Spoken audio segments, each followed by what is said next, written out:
เจริญในธรรมจงบังเกิดมีแด่ท่านสาธุชนที่กำลังติดตามรับฟังรายการจากสถานีวิทยุแห่งนี้ทุกท่านขอนำท่านผู้ฟังเข้าสู่รายการคดีโลกคดีธรรม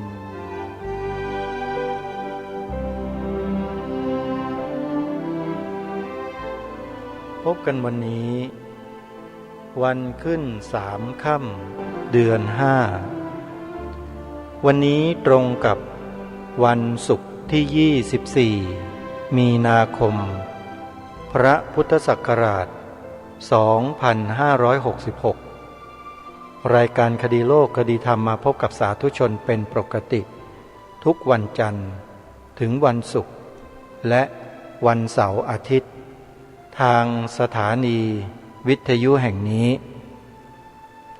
ท่านผู้ฟังสามารถใช้โทรศัพท์มือถือระบบ Android ดาวน์โหลดแอปพลิเคชันที่ชื่อว่าวิทยุพุทธศาสนาทั่วไทยเพื่อติดตามรับฟังรายการนี้ได้ทุกวัน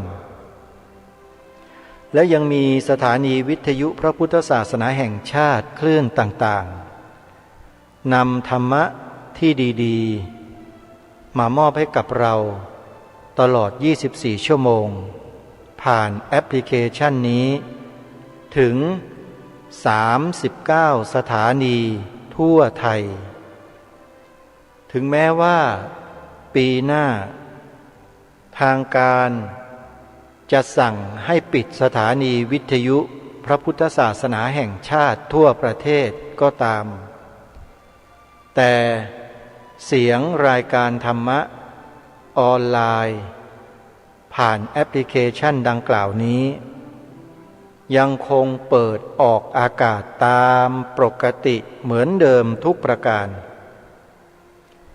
เพียงแต่ท่านที่รับฟังทางวิทยุเครื่องวิทยุทรานซิสเตอร์ที่อยู่ที่บ้านเนี่ยต่อไปจะฟังไม่ได้แล้วเพราะทางการนั้นเขาทำหน้าที่อุปถัมภ์และคุ้มครองพระพุทธศาสนา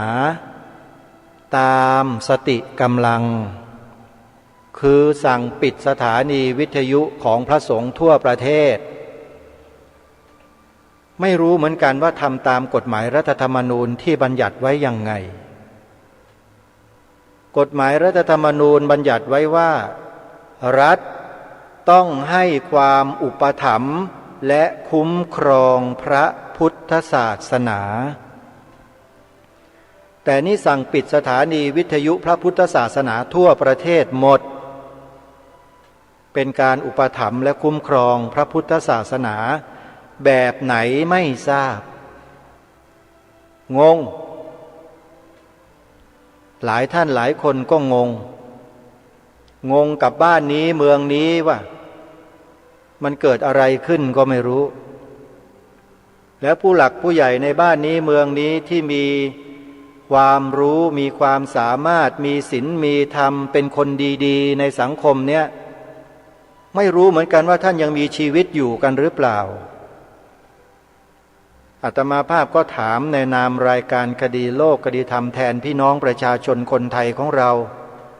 ที่อยู่ในศีลอยู่ในธรรมฟังเทศฟังธรรมปฏิบัติธรรมกันอยู่ผ่านสถานีวิทยุเหล่านี้ก็เลยถามในนามของญาติโยมทั้งหมดทั่วประเทศไปพร้อมๆกันด้วยว่าคนดีๆผู้หลักผู้ใหญ่ในบ้านเมืองนี้ยังมีชีวิตกันอยู่หรือเปล่าถ้ายังมีอยู่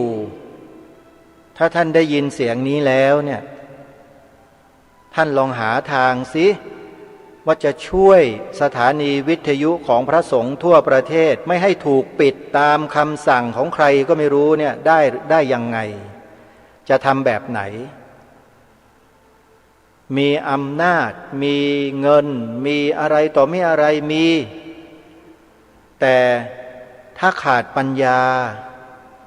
มันก็จบเหเท่านั้นเองโดยเฉพาะปัญญาสัมมาทิฏฐิ ถ้าขาดปัญญาสัมมาทิฏฐิแล้วเนี่ยให้เป็นใหญ่เป็นโตแค่ไหนก็ไม่มีความหมายไม่มีคุณค่าแต่ถ้ามีปัญญาสัมมาทิฏฐิมีความหมายและมีคุณค่าต่อประเทศไทยมากๆเลยอยากให้ผู้หลักผู้ใหญ่ที่มีอำนาจมีวาสนาอยู่ในตำแหน่งใหญ่โตในบ้านในเมืองเนี้ยยังมีอยู่หรือเปล่าใช้ความสามารถใช้สติปัญญาของท่านเนี่ย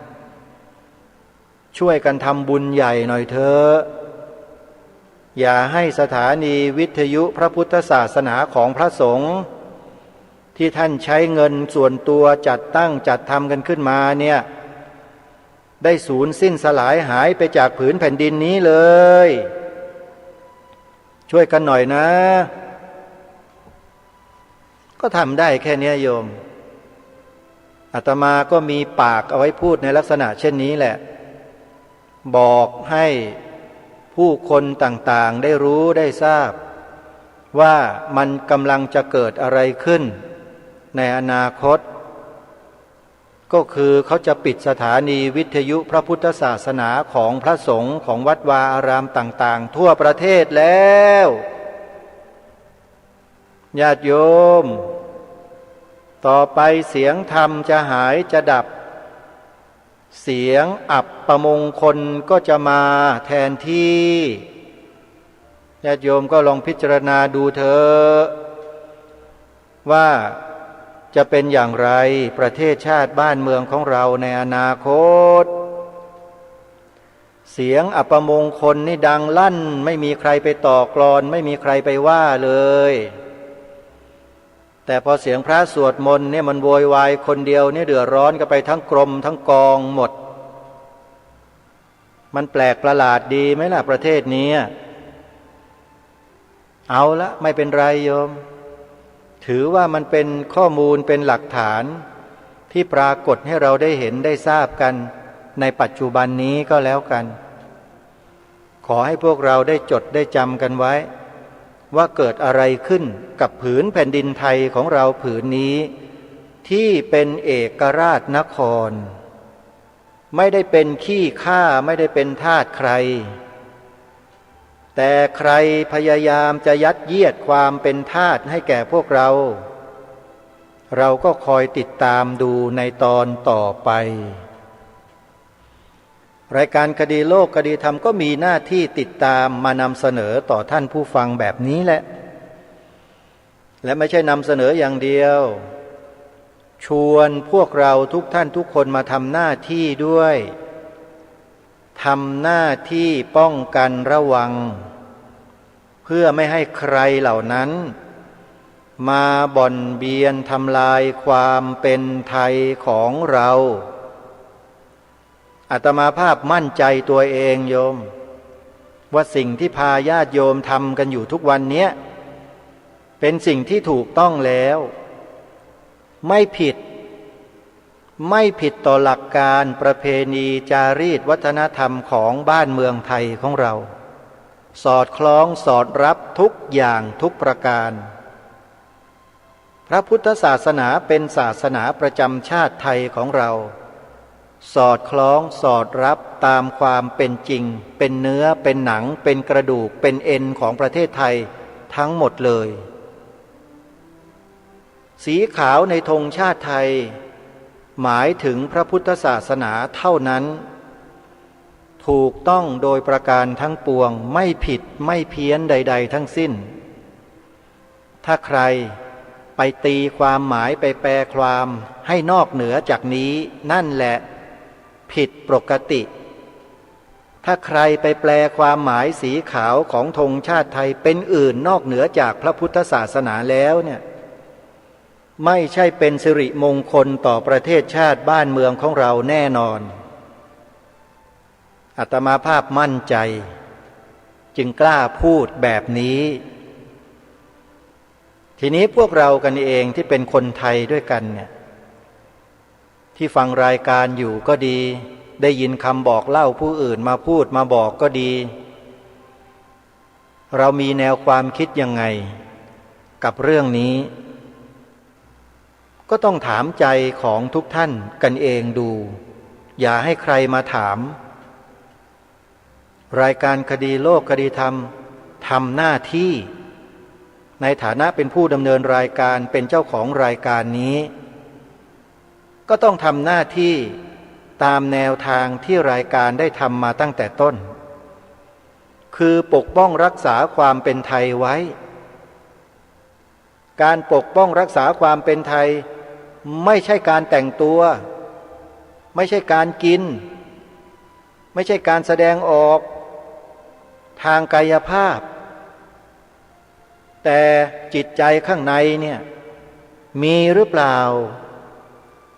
มันสำคัญอยู่ที่หัวใจข้างในนี่แหละไอแนวความคิดเนี่ยที่เขาเรียกว่าแนวความคิดเนี่ยมีไหมล่ะถ้ามีแสดงออกมาสิมียังไงถ้าไม่รู้ว่าจะแสดงออกอะไรไม่มีอะไรก็แปลว่ามันยังไม่มีแต่ถ้าคนที่มีความเป็นไทยอยู่เต็มหัวใจแล้วเขาก็จะแสดงออกมาอย่างที่รายการคดีโลกคดีธรรมพาให้กล่าวกันนี่แหละมันออกมาจากหัวจิตหัวใจเลยพระพุทธศาสนาเป็นศาสนาประจำชาติไทยของเรานี่แหละคือความเป็นไทยข้อที่หนึ่งสีขาวในธงชาติไทยหมายถึงพระพุทธศาสนาเท่านั้นนี่แหละคือความเป็นไทยในข้อที่สองขึ้นทะเบียนเขียนใบสมัครปฏิญาณตนเป็นพุทธมามกะตลอดชีวิตตามรอยเบื้องพระยุคลบาทนี่แหละคือความเป็นไทยในข้อที่สามมีไหมทุกท่านถามตัวท่านเองเรามีไหมสามข้อนี้มีอยู่ในหัวใจหรือเปล่าหรือมันแหว่งแหว่งวิ่นวิ่นขาดขาดไม่เต็มบริบูรณ์หรือไม่อย่างไรให้ทุกคนประเมินตัวเองอย่าให้ใครมาประเมินแล้วก็สามารถที่จะพัฒนาตัวเองให้มีความบริบูรณ์ในสิ่งเหล่านี้ได้ทำให้สิ่งเหล่านี้มีอย่างเต็มบริบูรณ์ได้ทำไมจะทำไม่ได้อาตมายังทำได้เลยไม่ได้เป็นมาตั้งแต่เกิดซะหน่อยเกิดมาก็ยังไม่รู้จักเลยประเทศไทยมันคืออะไรร้องอูแวอูแวอย่างเดียวกินนมอย่างเดียวพอโตมาหน่อยนึงเป็นเด็กมันก็ยังไม่รู้ความอะไรนี่พอ7 ขวบ 8 ขวบเข้าโรงเรียนก็เริ่มจะรู้แล้วประเทศไทยคืออะไรความเป็นไทยคืออะไรครูก็สอนแต่เดี๋ยวนี้ไม่รู้มีสอนกันหรือเปล่าเด็กๆนี่ร้องเพลงชาติกันผิดถูกเอ่ยพระนามขององค์พระมหากษัตริย์แต่ละรัชกาลก็ไม่เป็นกันแล้วอ่ะความเป็นไทยมันเหลือไหมเนี่ยลองถามลูกหลานของท่านที่กลับมาจากโรงเรียนดูสิอีหนูเอ่ยพระนามของรัชกาลที่7สิโรงเรียนเขาสอนว่าไงมันประเมินได้เลยว่าประเทศนี้มันเป็นยังไงมันเกิดอะไรขึ้นประเมินจากเด็กๆนักเรียนนี่แหละมันเป็นตัวชี้วัดถึงแนวนโยบายของรัฐบาลในปัจจุบันว่าเขาส่งเสริมอะไรให้เด็กให้ลูกหลานไทยของเราก็สอบดูได้ประเมินกับลูกหลานเราได้ถ้าเด็กเอ่ยพระนามของรัชกาลที่7ไม่ถูกนั่นก็หมายความว่าโรงเรียนไม่ได้เอาใจใส่เรื่องนี้เลยไม่ได้แสดงให้เห็นถึงความเอาใจใส่ความจริงจังจริงใจต่อการรักษาความเป็นไทยไว้เลยจริงไม่จริงสมัยอาตมาภาพเป็นเด็กๆนักเรียนชั้นประถมปีที่1เนี่ยรู้จักพระนามของพระบาทสมเด็จพระเจ้าอยู่หัวแล้วนะไม่ต้องพูดถึงชั้นอื่นจะรู้อะไรมากกว่านั้นเยอะประวัติศาสตร์ชาติไทยอะไรต่างๆนี่ครูเขาสอนกันเข้มมากสมัยนี้เป็นไงอ่านภาษาไทยกันจะไม่ออกเลยเด็กนักเรียนชั้นประถมจบมามันยังเขียนหนังสือไทยกันยังไม่ค่อยเป็นเลยแต่ดันไปเอาวิชาอื่นๆจากประเทศไหนไม่รู้ศาสนาไหนก็ไม่รู้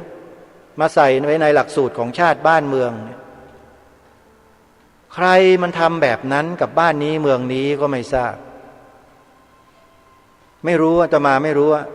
แต่หลักฐานมันมีกฎหมายศาสนาก็เหมือนกันไปออกกันมาได้ยังไงเอาศาสนามาเป็นกฎหมายมันเป็นอย่างนั้นจริงๆโยมท่านหม่อมหลวงกาญตพงศ์วรวุฒิหรือหม่อมช้างเนี่ยพยายามเหลือเกินที่จะบอกกับประชาชนคนไทยของเราให้รู้ว่ากฎหมาย3 ฉบับเนี่ยมันอันตรายนะอันตรายต่อประเทศชาติบ้านเมืองไทยของเรามากอันตรายแบบไหนอันตรายยังไงโยมหม่อมเขาอธิบายละเอียดยิบเวลามาร่วมรายการทีวีกับอาตมาภาพช่วงเวลา 18:30 น. 6 โมงเย็นครึ่งนะโยมรายการทางดีทีวีทุกๆวันอังคารนะโยมเปิดดูนะหรือไม่ก็ไปเปิดดูในคลิปก็ได้คลิป YouTube คลิป YouTube เปิดแล้วก็พิมพ์คำว่าตระเวนคนตระเวนธรรมหม่อมช้างโยมก็จะเจอคลิปเหล่านั้น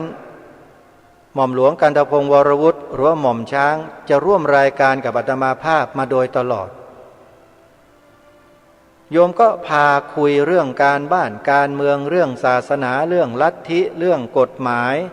เรื่องพระราชบัญญัติเรื่องนายก161อะไรเหล่านี้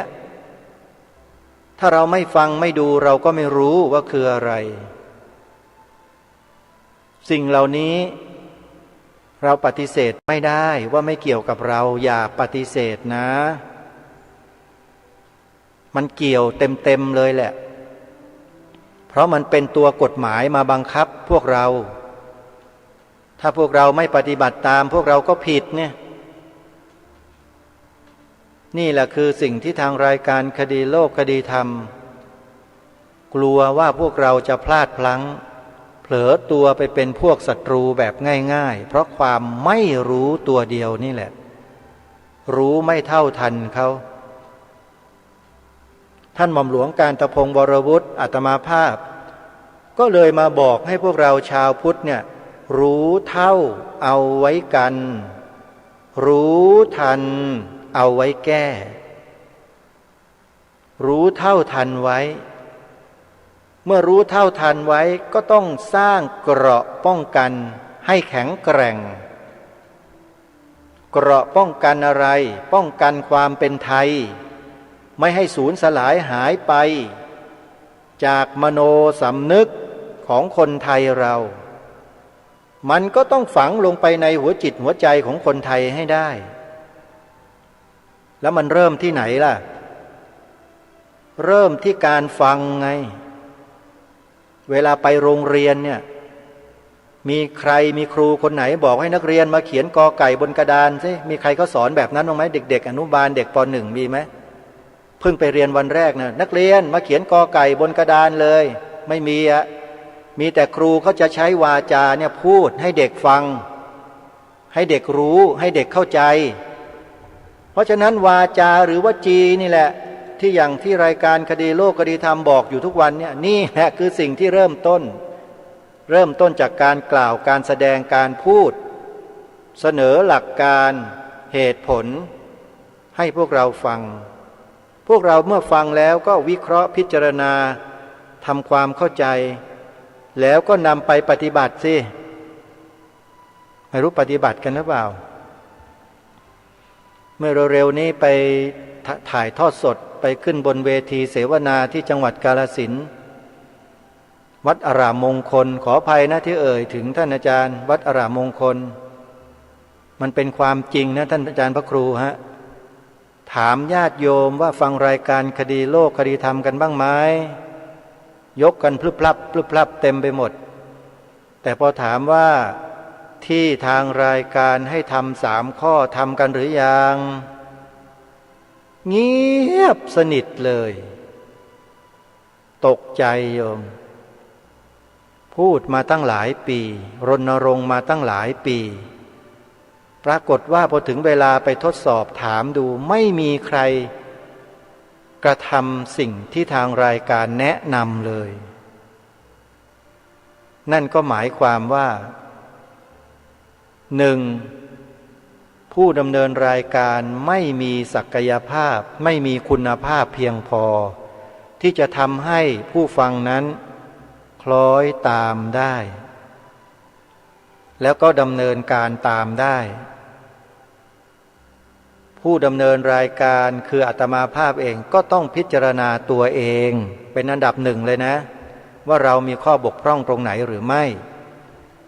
ถ้ามีก็ต้องแก้ไขใหม่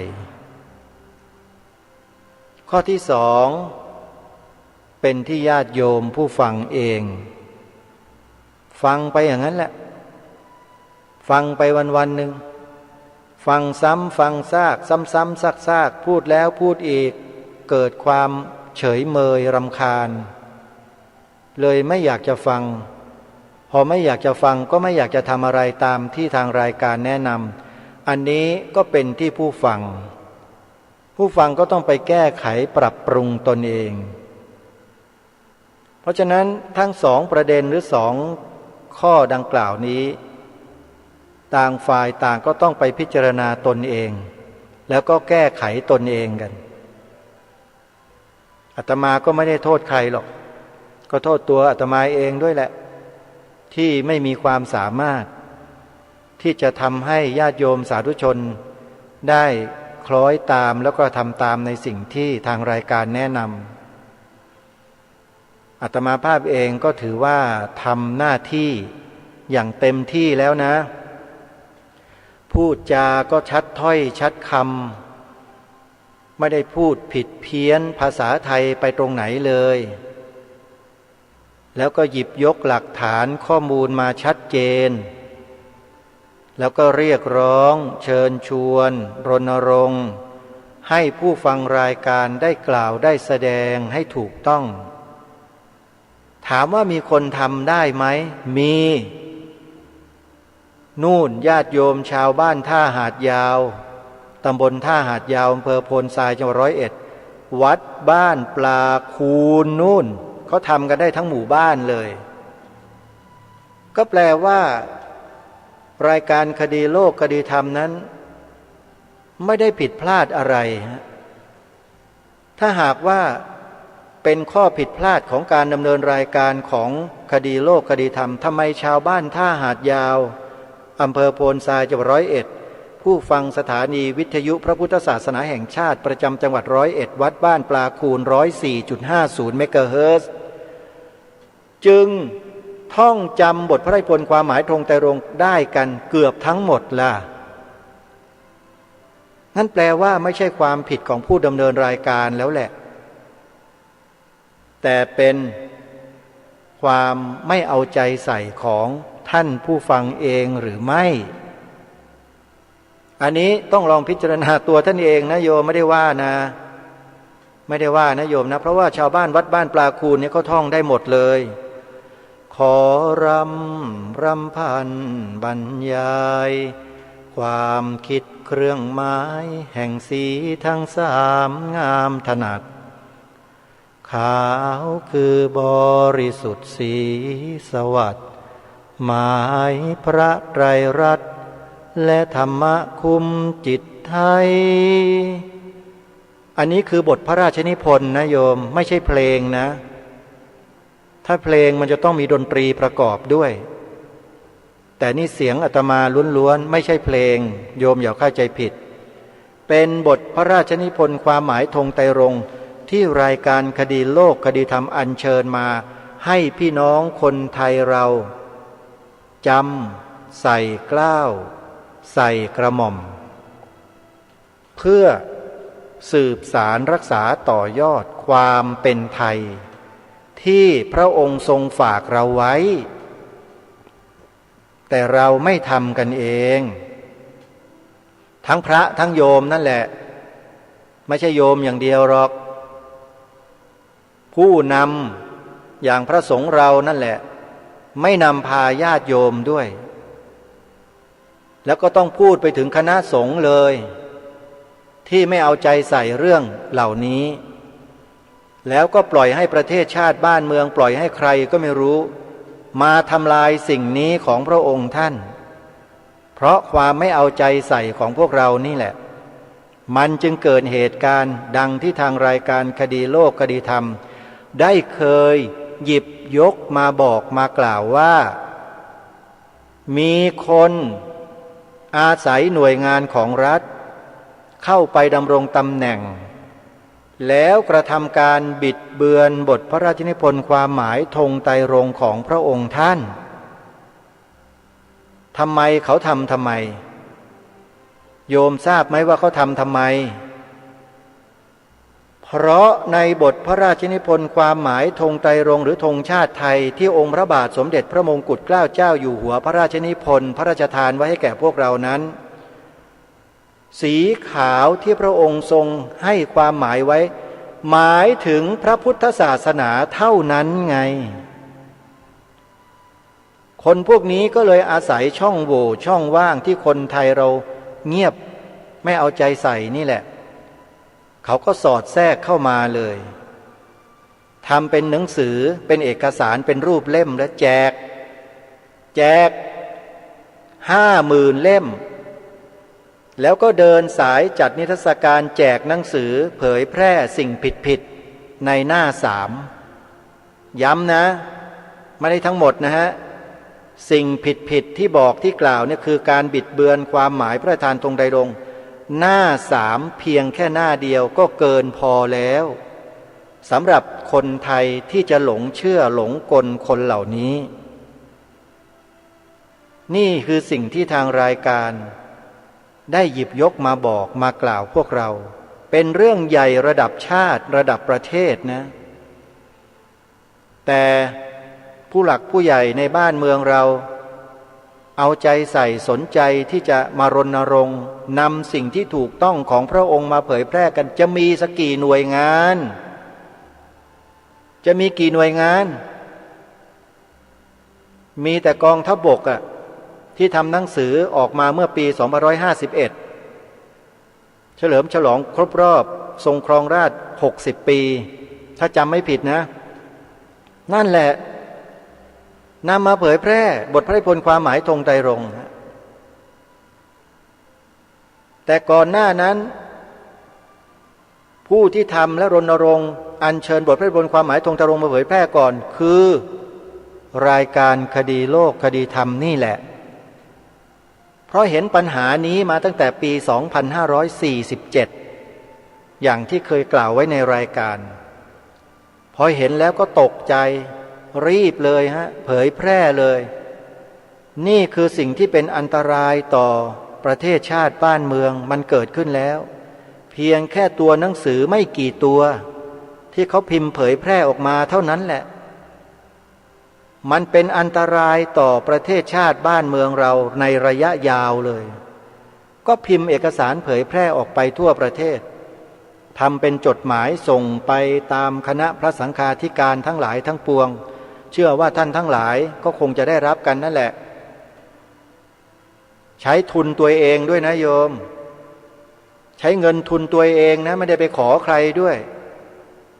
ปัจจัยที่ญาติโยมถวายมานั่นแหละทำส่งเลยไม่ต้องรอใครไม่ต้องอะไรถามใครทั้งนั้นเพราะเป็นเรื่องที่สำคัญเป็นเรื่องใหญ่รอไม่ได้และในขณะเดียวกันอาตมาภาพก็จัดรายการคดีโลกคดีธรรมแล้วก็นำเรื่องนี้แหละมาปรารภเป็นหลักมารณรงค์ให้คนไทยเราตีความหมายสีขาวในธงชาติไทยให้ถูกต้องตรงกันทั้งหมดทั้งสิ้นในบ้านในเมืองนี้ให้เหมือนกันเพื่อเป็นการระวังและป้องกันสิ่งผิดไม่ให้มันแทรกซึมเข้ามาในธรรมความรู้สึกนึกคิดของคนไทยของเราก็ทำมาโดยตลอดจนถึงวันนี้ก็ยังทำอยู่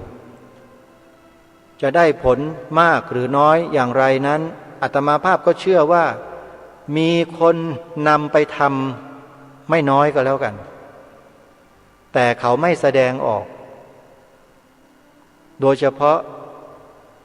ผู้หลักผู้ใหญ่ที่มีสติมีปัญญามีความคิด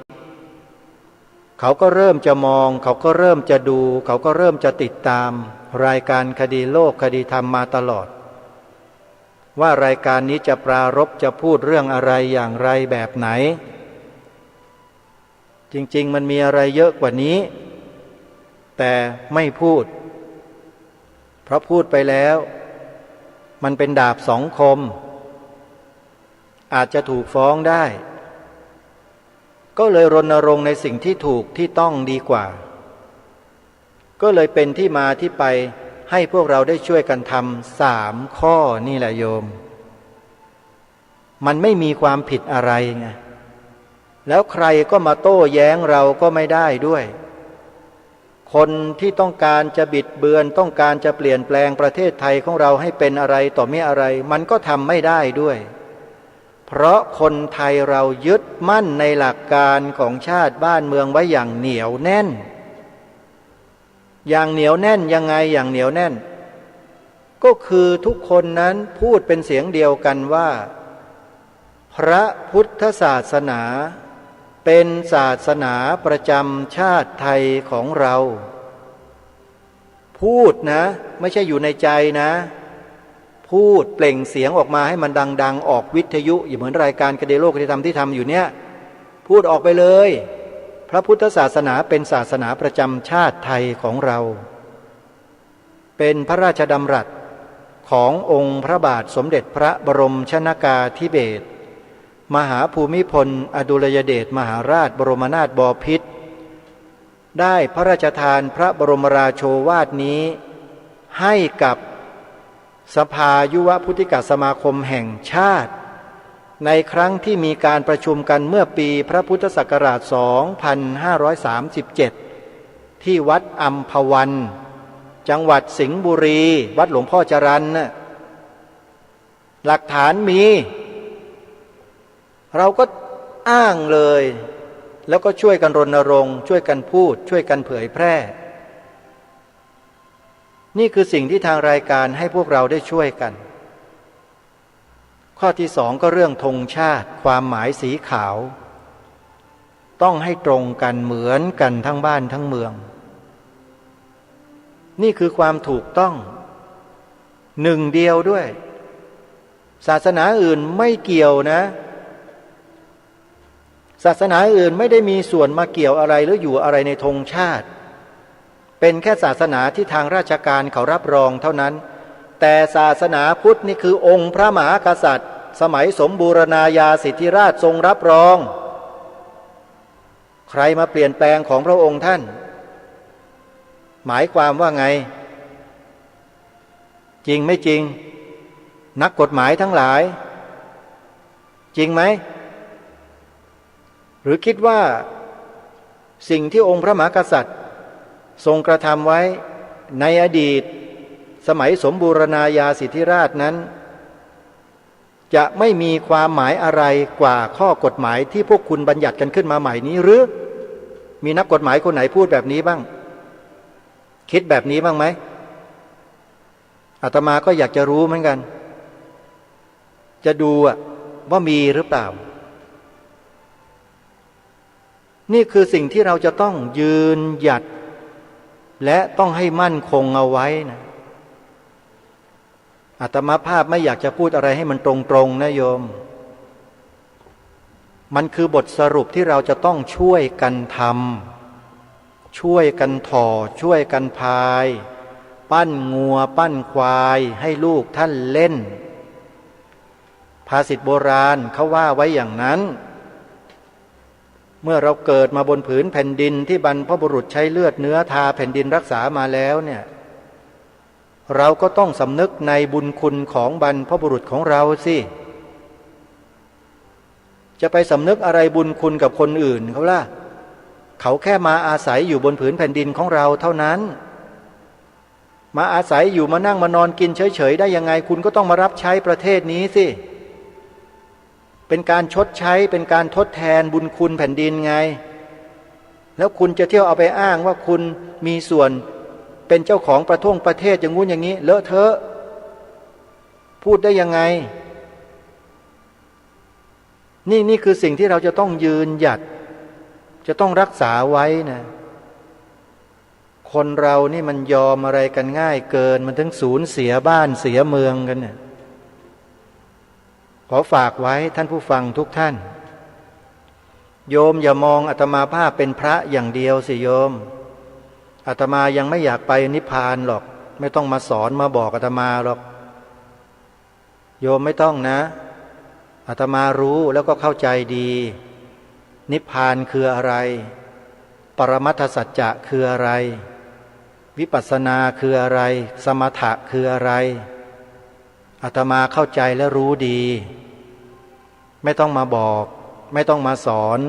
ไม่ต้องมาแนะนำไปทำตัวเองให้มันถึงนิพพานกันเถอะไปคนที่สอนอาตมาอยู่อ่ะนี่คือเรื่องบ้านเรื่องเมืองไม่ใช่เรื่องนิพพานไม่ใช่เรื่องศีลสมาธิปัญญาอาตมาภาพมีปัญญาพอที่จะศึกษาเรียนรู้ได้ไม่ต้องมาแนะนำไม่ต้องมาบอกแต่อาตมาภาพกำลังจะบอกพวกท่านทั้งหลายนั่นแหละว่ามีสำนึกกันบ้างหรือเปล่ามีสำนึกในข้อเหล่านี้กันบ้างไหมถ้ามีคุณจะไม่ตำหนิรายการนี้เลยจริงๆคนที่มีสำนึกต่อแผ่นดินเกิดต่อบรรพบุรุษตัวเองเนี่ยมีความกตัญญูกตเวทีมีความจงรักภักดีอย่างแท้จริงเขาจะไม่ตำหนิรายการคดีโลกคดีธรรมที่กำลังพูดอยู่นี้เลยส่วนคนที่ตำหนินั้นมันคนไม่ใช่อ่ะไม่ใช่ของแท้นะโยมไอ้พวกนี้ของปลอมทั้งนั้นแก่นสารสาระมันไม่ได้อยู่ที่คำพูดไม่ได้อยู่ที่การแสดงออกด้วยการถือธงชาติด้วยการอะไรต่อมีอะไรไม่ใช่อย่ามามั่วไอ้นั่นมันเป็นองค์ประกอบข้างนอกทั้งหมดแก่นแท้มันอยู่ที่หัวใจลึกๆนี่แหละอุดมการณ์น่ะรู้จักไหมมีไหมล่ะถ้ามีไหนล่ะคืออะไรสอดรับกับสิ่งที่เราทำหรือเปล่าสอดคล้องกันไหมถ้าไม่ใช่อย่ามาเที่ยวพูดเลอะเทอะไปแก้ไขปรับปรุงตนเองเสียใหม่ไปปรับทัศนคติและความคิดตัวเองเสียใหม่นะขออภัยนะท่านผู้ฟังที่ต้องพูดตีกลับไปแบบนี้ญาติโยมของเราเองที่มีสำนึกมีอุดมการณ์ไม่เดือดร้อนอยู่แล้วสำหรับรายการนี้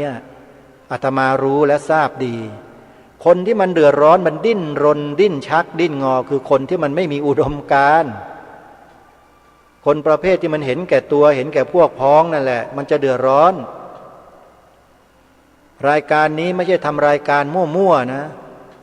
คิดวิเคราะห์อยู่ตลอดนะทุกๆคำพูดที่ออกไปเนี่ยมันส่งผลกับใครบ้างส่งผลอะไรแบบไหนยังไงคนที่มันฟังแล้วมีความคิดเป็นยังไงกลุ่มที่หนึ่งกลุ่มที่สองกลุ่มที่สามคิดแบบไหนคิดอย่างไรรู้ดีคนที่ฟังอยู่นะรู้ดีเพราะฉะนั้นขอให้พวกเรานะญาติโยมพ่อออกแม่ออกชาวพุทธเราพระสงฆ์พระเจ้าพระสงฆ์สามเณรแม่ชีเราเนี่ยให้ยืนหยัดเป็นกระต่ายขาเดียวนะเป็นเอกังสะพยากรณ์อย่างเดียวเลยในสิ่งที่ทางรายการแนะนำไปเนี่ยอย่าเป็นอื่นเด็ดขาดนะต้องให้ยืนหยัดกระต่ายขาเดียวเท่านั้นพระพุทธศาสนาเป็นศาสนาประจำชาติไทยหนึ่งเดียวเท่านั้นสีขาวในธงชาติไทยหมายถึงพระพุทธศาสนาเท่านั้นไม่มีอย่างอื่นนะอย่าไปยอมคล้อยตามใครง่ายๆเดี๋ยวมันจะเสียกรุงอีกครั้งหนึ่งแล้วไม่มีวันจะได้กลับคืนแล้วนะทีเนี้ยหมดไม่มีเหลือนะจะบอกให้นะเดี๋ยวจะหาว่ารายการคดีโลกคดีธรรมนี้ไม่เตือนนะเตือนมา17 ปีเต็มๆเข้าปีที่18แล้วนะก็ยังเตือนอยู่อย่างนี้แหละจนกว่าทุกๆคนทุกๆท่านหรือหลายๆท่านจะเข้าใจนั่นแหละ แต่ก็เชื่อว่าญาติโยมเราเข้าใจกันเยอะแล้วก็กำลังพยายามหาวิธีในการที่จะเผยแพร่ในการที่จะนำไปสู่บุคคลอื่นอุดมการณ์อันเนี้ยแค่คิดแค่นี้อาตมาก็ดีใจแล้วโยมส่วนจะทำได้ไม่ได้มันก็เป็นอีกเรื่องหนึ่งแต่ขอให้มันมีอยู่ในหัวใจก็แล้วกันอย่าให้มันสูญไปอย่าให้มันสิ้นไปอย่าให้มันหมดไปก็แล้วกันโยมความเป็นไทยเนี่ยสิ่งที่อาตมาภาพพารณรงค์ทำอยู่เนี่ยคือความเป็นไทยนะโยมนะคืออันนี้ถ้าไม่ใช่อย่างนี้คือไม่ใช่ไทยแล้วกลุ่มคนที่มันเกลียดประเทศไทยเกลียดความเป็นไทยเนี่ยรู้จักไหมว่าใครอยากรู้ไหมโยมว่าใครมันเกลียดความเป็นไทยแล้วมันจะทำลายความเป็นไทยของเราเนี่ยอยากรู้ไหมถ้าต้องการรู้อยากรู้ไปดูคลิปวิดีโอตามที่รายการคดีโลกคดีธรรมแนะนำสิใน YouTube นะบอกต่อๆกันไปให้ทั่วๆถึงด้วยส่งต่อกันไปให้ช่วยกันดูเพราะคนกลุ่มนี้เขาพูดความจริงทุกอย่างเขาไม่กลัวใครทั้งนั้นแต่รายการคดีโลกคดีธรรมจะนำมาพูดแบบเขาไม่ได้เพราะนี่คือรายการสดออกวิทยุหลายจังหวัดแต่แนะนำให้ไปดูได้คนเหล่านั้นเขาพูดความจริงพร้อมที่จะจดและจะบอกกันไหมเล่าคลิปวิดีโอใน YouTube ที่มีชื่อช่อง YouTube ว่ารวมพลังคนไทยพุทธชื่อมี power มากแล้วก็ทำงานอย่างเข้มแข็งเข้มข้นมากๆเลยโยมรวมพลังคนไทยพุทธอันนี้1 ช่องแล้วนะที่แนะนำให้ไปดูกันนะ1 ช่องแล้วอีก1 ช่องที่จะแนะนำให้ใหม่ๆล่าสุดเลยเขาออกคลิปวิดีโอมา EP ที่617 618แล้วโยมอาตมาดูเมื่อเร็วๆเนี้ย EP ที่615เข้าตาเลยเข้าตาแล้วก็ถึงใจก็เลยจะขอแนะนำให้ไปดูเพิ่มเติมอีกคลิปหนึ่งของช่องนี้ชื่อช่องว่าสมาคมปกป้องพระพุทธศาสนา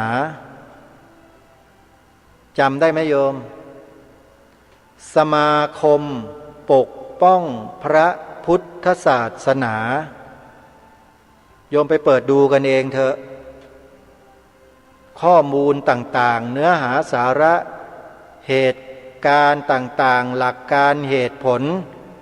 มีให้เราฟังแล้วเกิดความรู้มากมายหลายอย่างที่เราไม่เคยรู้มาก่อนเลยจะรู้ได้จากคลิปวิดีโอของช่องเหล่านี้แหละ1. รวมพลังคนไทยพุทธ 2. สมาคมปกป้องพระพุทธศาสนาไปดูกันนะแล้วบอกต่อกันด้วยโยมส่งต่อกันไปให้เยอะๆส่งเยอะๆได้บุญได้กุศลเพราะนี่คือความรู้ที่เราจะต้องศึกษาเรียนรู้กันให้ทันท่วงทีเหมือนอย่างเพลงรายการคดีโลกคดีธรรมร้องให้ญาติโยมฟังกันตอนต้นรายการตอนจบรายการทุกวันจำได้ไหม